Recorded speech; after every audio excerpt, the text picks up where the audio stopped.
can toss and tumble on a sleepless bed, but you're wasting your time trying to lose the blue.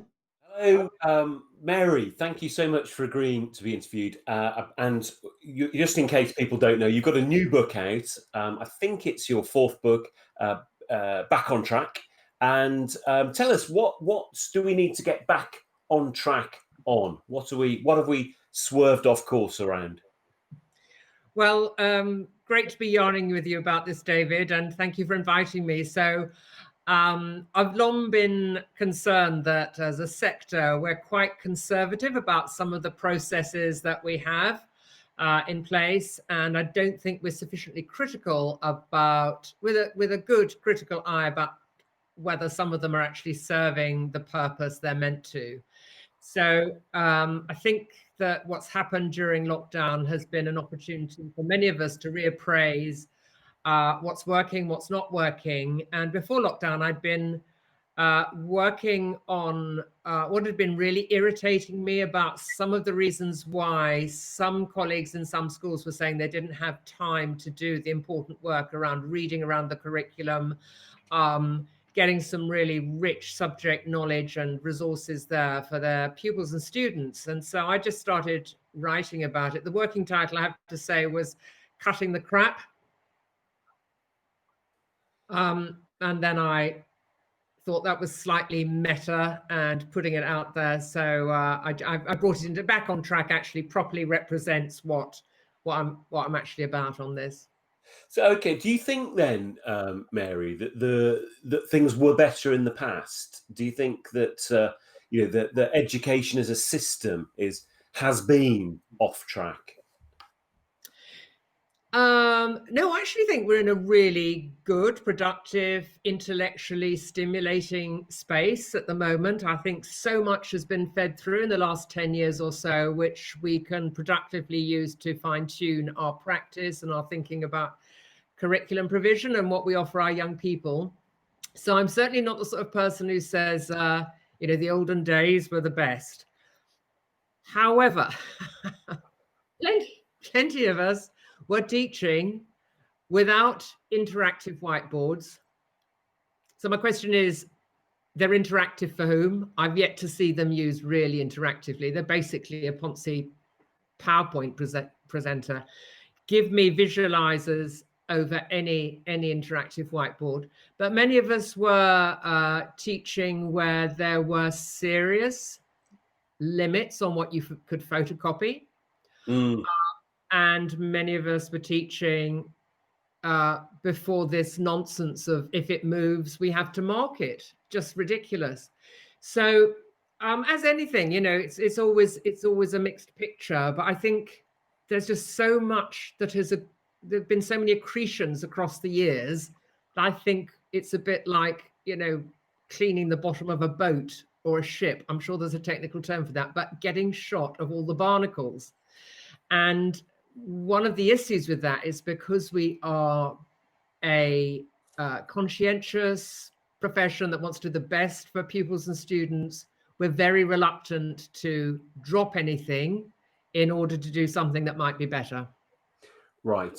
Okay. And you make the point, Mary, in your introduction. You say that the pandemic, the COVID lockdown, shone a light on a lot of things that schools do and have revealed maybe what's essential and the sorts of things that maybe we can do a bit less of. And the first section of your book is exactly on that sort of stuff. What can we strip away, and the things that we do retain, how can we do them better? Can you give us an indication of firstly, what are some of the things that we should perhaps look to jettison, and how can we improve those things that we do retain? Maybe sort of one or two examples. Yeah, so, the thinking behind this, because I always think you need a rationale for justifying changing anything. And so I've drawn on the work of Greg McCann's Essentialism, the Pareto principle, the 80-20 rule, and Marie Kondo's decluttering, asking ourselves, does this bring me joy? And also William Morris's dictum, we shouldn't have anything in our homes that we don't know to be useful or believe to be beautiful. So to have those conversations about if we can agree that the greatest amount of impact comes from a relatively small proportion of the input, what should that input be, given that we can't do everything? So the first bit of the book is about trying to tease out why it is worth casting a lens on the work that we do, because I think we've got so caught up in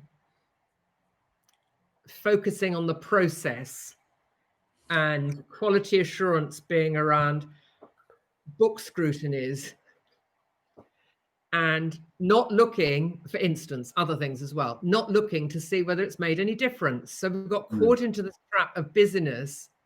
And, you know, I've done so many book scrutinies, for instance, with senior leaders, both on inspection and just general school improvement visits. And, you know, you're looking at children's books and you're saying, so what are you expecting to see here? And they're saying, well, we expect to see them marked. I say, marvelous. Are they marked? And they say, yes. And I say, well, what difference has it made? And I say, oh, we weren't looking for the difference. Yeah. No, I've had exactly those conversations in, I think, very similar circumstances where people are sort of sitting next to senior leadership team members who are going, oh, this represents really good quality marking. And I look at it and go, yeah, but the quality of the work's dreadful. How can you hold that up as a great example? And then other examples where, you know, there isn't much evidence that a teacher's done a lot of work, but the quality that students are producing seems to be great. And the knee jerk seems to be to penalise those sorts of teachers. And I'd always urge somebody to go, you know, well, find out what they're doing, because it looks like it's working, and maybe see a little bit more. So a lot of these kind of proxy activities that are being checked without looking at the substance underneath. And you make a good point. One of the things that you pull out in the first section of the book is you talk about the tension between cynicism, and nobody really wants cynical teachers sort of muttering and sort of refusing to engage, and then cynicism, and the skepticism, and you cast skepticism in a much more positive light. Can you say something about that difference between cynicism and skepticism? Yes. So I suppose it's in a sense a sort of diluted version of a Freire model. When you're trying to get to the heart of a way of working, instead of just being directive and saying, I think this is the way it ought to be, I think it's about opening up conversations about the kind of atmosphere in which we want to have these discussions. And so do we want to be cynical? And I just go into a bit into the history of cynicism, which actually is a quite respectable branch of philosophy. It was on the extremes, you know, like farting and defecating in public. Rationale behind that, but that's not good. But it's somehow... We've all done it, Mary.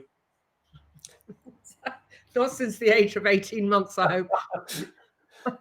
But it's degraded intellectually, I think, into something which means that nothing can change, everything is bad. What do you expect from, you know, this set of leaders or this context? So I'm less comfortable with a cynical point of view, but I think skepticism, intellectual skepticism, is a healthy point of view, particularly if we're critiquing ideas rather than individuals. Yeah. So whenever we're having a crack at something, this is about, well, this stuff here, not the person who might hold that point of view. And I think that's an important distinction. Yes, absolutely. I remember being very struck reading years ago, when I was a good bit younger, John Fowles' novel, The Magus. And there was a line in there that stayed with me, that to be cynical is to despise effort, and to despise effort is the greatest effort of all. And I remember thinking, oh my God, that's really profound. And but you're right. So that's healthy skepticism isn't despising effort. It's saying, if we are going to make this effort, what's the reason? What can we expect? Nick Rose, it talks about in the book that we wrote together, what every teacher needs to know about psychology. He talks about professional skepticism, which I think really embraces the type of qualities that you're holding up. And you also, in the first section, I think very importantly, you say something about trust. Now, just in the chapter in question, you say that you say a ton of tripe is talked about trust. Trust is one of the most abused terms in leadership, and yet you also say it's pretty important. Can you tell us something about that tension? Well, I think it's just a term and a concept that trips so easily off the tongues, and I think that it has to be lived. I mean, for me, the heart of trust is, it's not what you do speaks so loudly I can't hear what you say. So you can tell me your trust, but actually, if your actions are not underpinned by deep respect for me and my colleagues, there's no way I'm going to take this seriously. And I think it is something that really does have to be lived, not just laminated, to paraphrase Contender Charlie. So that's my real concern about it, that it gets dropped in out, it's underpinned by trust, but it's hard work. It's deep work. And at the heart of it, I think, are two things. One is knowing colleagues. Now, not in an intimate, prurient, knowing them as individuals. And that, for me, is the bedrock of trust. There's a lot of work around that. So Kim Scott's Radical Candor, the work that's come out of Georgetown University, where trust is absent, Christine Porath's work on toxic cultures. And, colleagues I've worked with where they've taken this seriously, this is a huge investment of time, but it pays absolute dividends. So that's one element of knowing people and knowing a bit about where they're coming from, in so much as they might want to disclose or not disclose, but just knowing them as individual human beings. And the second thing, I think, in terms of building trust, is people in any level of seniority being prepared to be open about some of the things that have gone wrong in their professional careers or might currently be going wrong. And that's not about full disclosure, warts and all. But the paradox is that when you're open to a bit of vulnerability, it creates a sort of compound interest of people taking you seriously. And I found this out by mistake. Right. A very painful mistake, which, if you've got time, I shall recount now. Oh, go on. So not long after I joined the local authority, I was asked to do a piece of work with a humanities department, and it was over several weeks. And anyway, I volunteered to do a model lesson last thing on a Friday afternoon with a group of year 8s I'd never met before, with 4 people watching me. Yeah. All I can say is it wouldn't have even scored 4. It was off the scale. It was so terrible. It was really appalling. So at the end of the lesson, it was so bad, I had to go back over the next few weeks actually to reclaim that lesson in terms of actually what we were meant to be doing. We had to do it piecemeal. But I obviously apologized at the end to the head of humanities who was in there and 3 of his colleagues. They said, "Oh, don't worry about it, Mary." And then I rang the head on the Monday morning. I had a terrible weekend because I'd only been in there 5 weeks. I thought they're going to sack me for giving local authority an appalling name. And the head said, "Oh, don't worry, Mary, it was marvelous." I said, "Look, don't let's kid ourselves. This was not marvelous. It was frightful." He said, "No, what was marvelous, Mary, was that you were prepared to trial something, be prepared for it to go wrong, as indeed it did. Yeah. But you earned a huge amount of respect from colleagues here, particularly as I wasn't running away. I was going back to retrieve myself.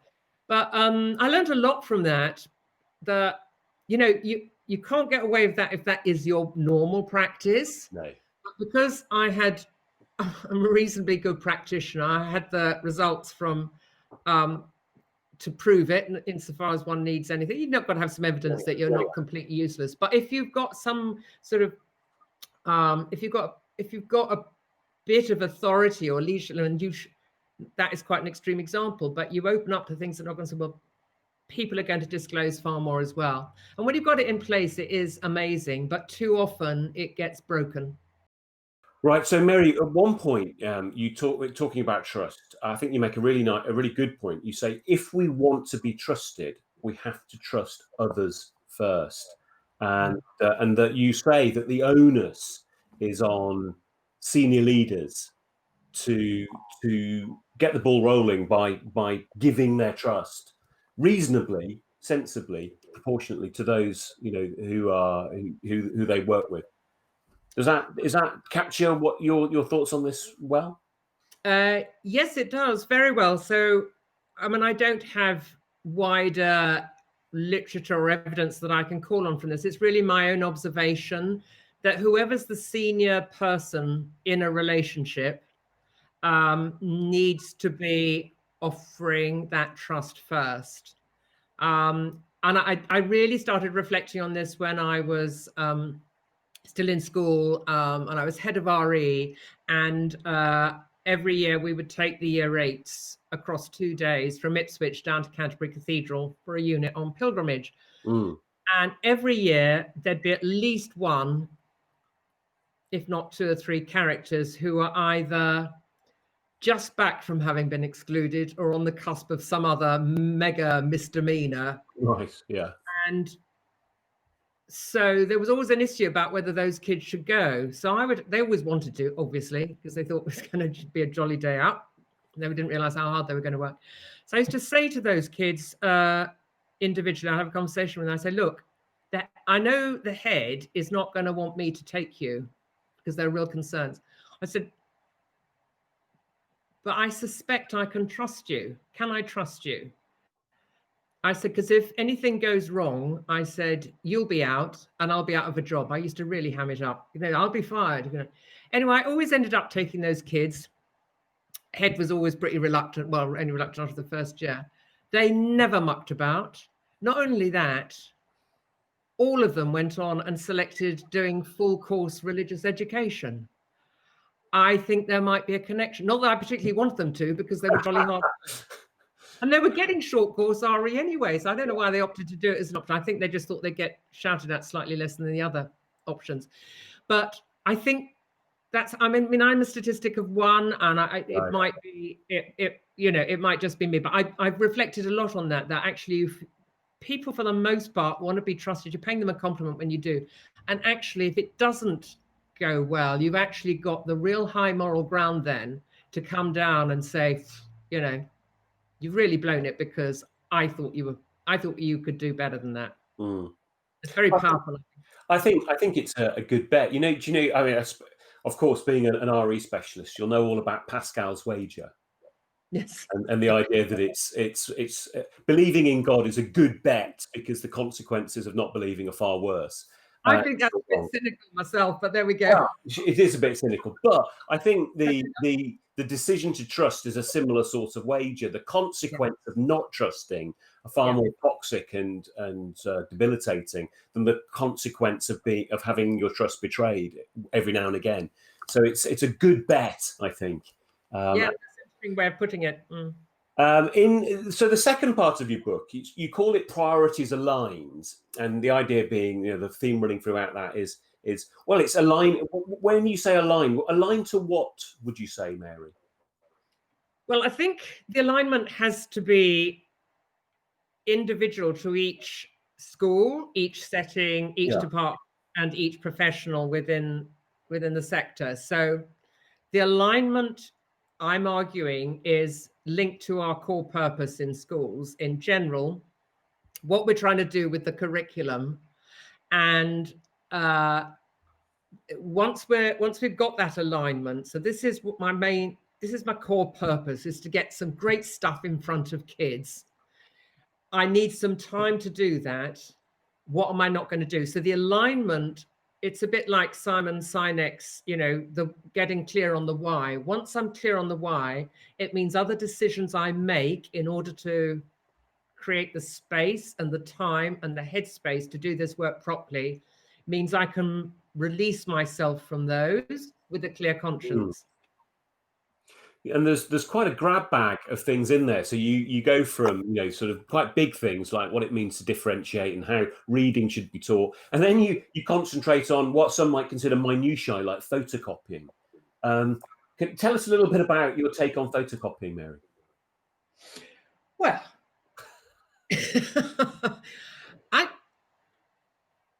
I've got a real thing about photocopying. I just think so much paper and money is wasted. I mean, it's just used like water. And I just think we need to have a bit of a shortage mentality around, be far more intentional about how we use photocopying. My main beef about photocopying is that apart from a very small percentage of high quality resources that are going to make children think, do some serious heavy lifting, most of the stuff that is photocopied is basically time filling for kids. They're activities. Right. Now, if we've applied that lens of, is it useful, is it beautiful, is it leading to a place of mastery, is it making children think as opposed to complete something, what have they learned as opposed to what they've done, that would get short of at least 70% of nonsense that is photocopied, because most of it has been downloaded from third-rate resources on the internet. So there's a bigger story behind the waste of paper. Yeah, and I think, you know, one of the things that's quite popular now is people doing things like putting together curriculum booklets and that every resource they might want for a scheme of work being in that's issued to children. You don't need that last minute photocopy. And that really ties in with the third part of your book, which is very much focused on curriculum. So when it comes to curriculum, taking on the themes of your book, you know, the doing less better and the being back on track, what would the overarching message be for curriculum? Well, because this book is mostly, I've tried to open up the discussions about the processes in schools that are adding value and those that I'm arguing do not. The point about the curriculum is that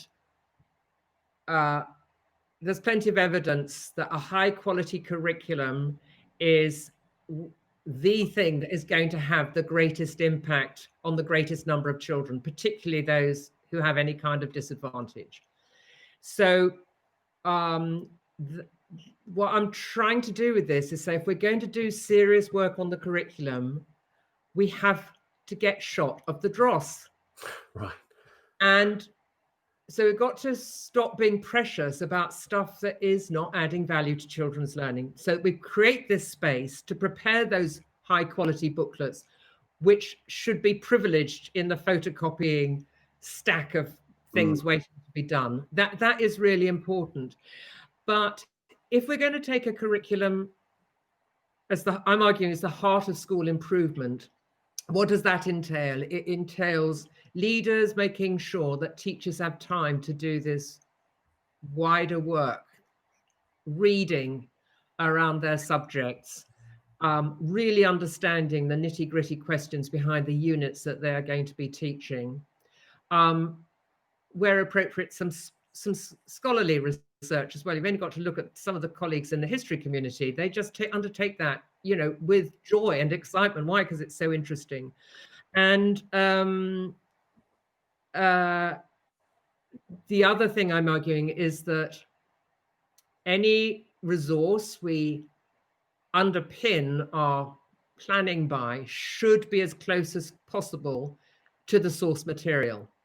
So if I'm doing a unit on history, for example, or indeed English, and I'm teaching about the Greek myths, Demeter and Persephone, it's really important that my kids see art and artifacts from the ancient world.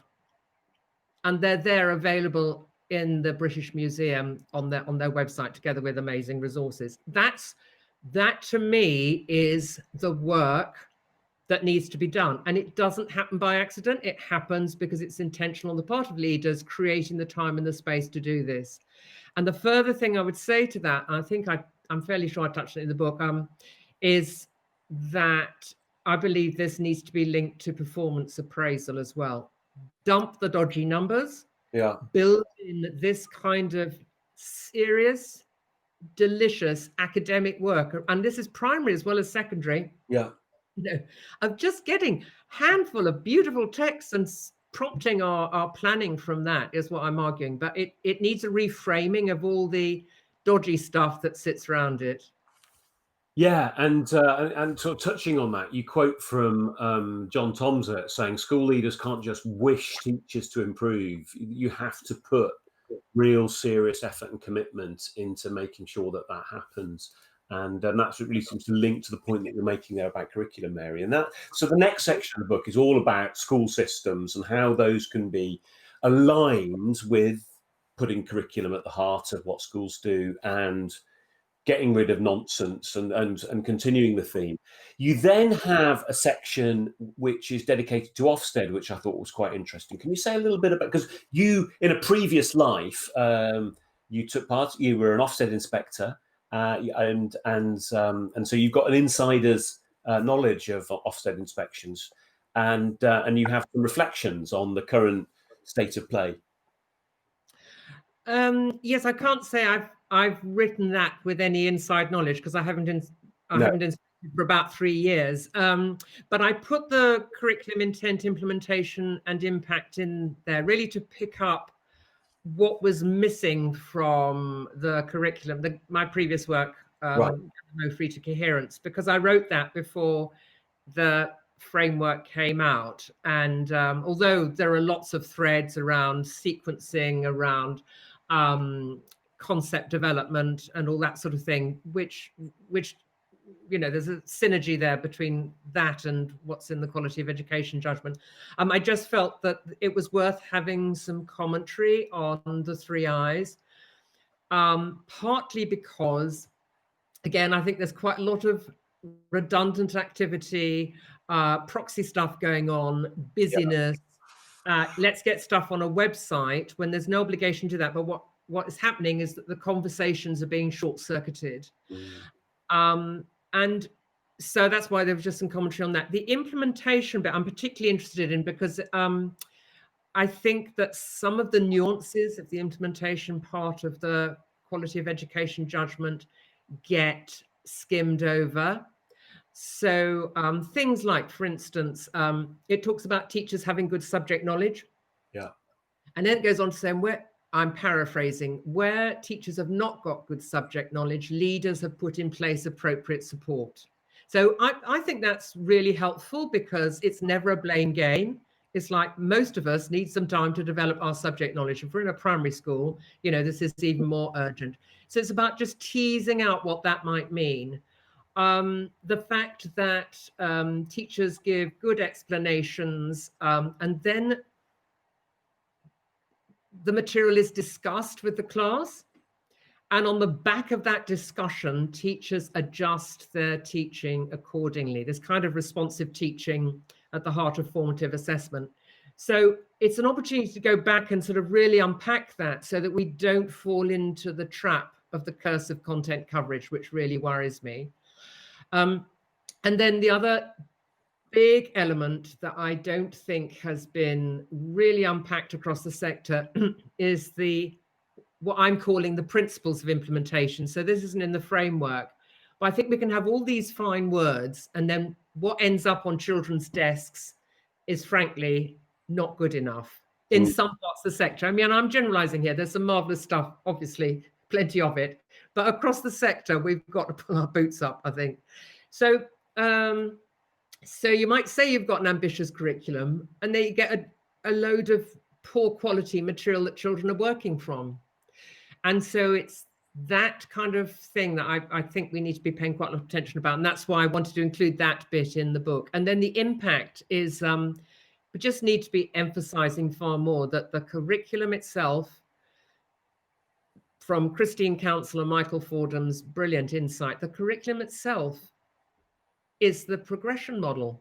Stop farting around with levels, even though you pretend they're not levels because you call them something else. Stop mucking about with GCSE grades at Key Stage 3. I mean, a complete travesty. So there's lots of fun unpicking that. There is, and you've probably found this yourself, Mary. And I've talked to schools and school leaders and heads of departments about the curriculum being a progression model, and they sort of nod and they go, "Oh, no, that's right," and it becomes clear.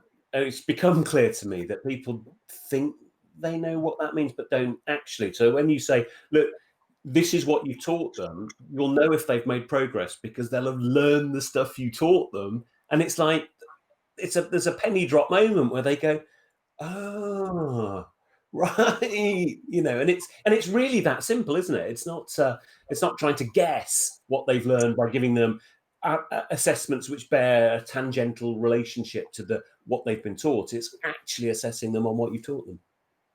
Exactly, and that's the paradox, because as a sector we're obsessed with processes to prove something's happening, that something as simple and as elegant as Christine's insight is almost too good to be true. Mm. But you've got to do a lot. You've got to know a lot about what your kids have done in order to be able to make that judgment. But this is where Daisy Christodoulou's insights are helpful as well. All the comparative judgment work. We're very good at saying this piece is stronger than that piece. We do not need a rubric of 1,000 pretty dodgy criteria to tell us whether it's any good or not. And we've kind of lost that professional sense of understanding what good work looks like, and particularly when you do that collaboratively, it's a much slicker, much more robust, much more insightful way of making judgments about the quality of what children have learned. It's transformational, I think. I think you're right, and I think teachers do have retained an idea of children's work, but it's almost like there's a sort of Stockholm syndrome where we think, well, even though I know this, I still need this other stuff, and I think that you and others writing about these sorts of things is maybe part of that process of liberation from these unhelpful chains. And to really link it all back, the last bit of your book is focused on front and center on subject knowledge, and you provide a little summary for each of the main school subjects about the sort of things where people can go to find out more, and you summarize some of the most important things about it. And I think teachers are going to find that particularly useful. I would imagine, especially primary colleagues who aren't necessarily specialists, and maybe also school leaders. Yes, and so I did something similar in the Curriculum Gallimaufry book, and this is just kind of an extension to that. And the feedback has been that colleagues say, yeah, if I'm having to look at across a number of subjects, what those sections do is they give me a sense of the language about which to ask questions from the subject leaders. So I'm not expected to be an expert, but I ought to have done a bit of homework on what is the rationale for design technology? What is the rationale for history? If I'm a senior leader who happens to be a mathematician. And then certainly in primary, they found that helpful as well, because one of the things I'm trying to do is point people to the authentic sources of authority, where there are great stimulus materials, great places to go and also don't cost anywhere. So we're not having to go to these dodgy websites with crap materials on them. No, absolutely. Well, it's a great book, Mary, and it's a very, and I don't mean this at all dismissively, it's a very easy read. It's divided up into bite-sized chapters, so busy teachers can read a bit in snatches, in breaks, and it's dripping with insight and wisdom. It's called Back on Track: Fewer Things, Greater Depth, and it's published by John Catt. And I commend it to you. Congratulations on writing it. Mary, what's your next project? What have we got to look forward to in the future? I'm really interested in doing something on direct instruction. It seems to me that needs to come center stage. It's got a bit of a bad press. And I think you and I have mooted doing something on oracy. Right. Okay. Well, we better get cracking. I had a chat about that. Did I dream that? I don't think we did. We had a conversation, didn't we, some time ago, which we've never followed up on. But yeah, I think that could be a welcome addition to what's out there. But Mary, thanks ever so much for your time in talking to us, and I hope the book does very, very well. Thank you. Brilliant. Thanks so much, David. That's been great. But you will find that where you go, the blues go. You may think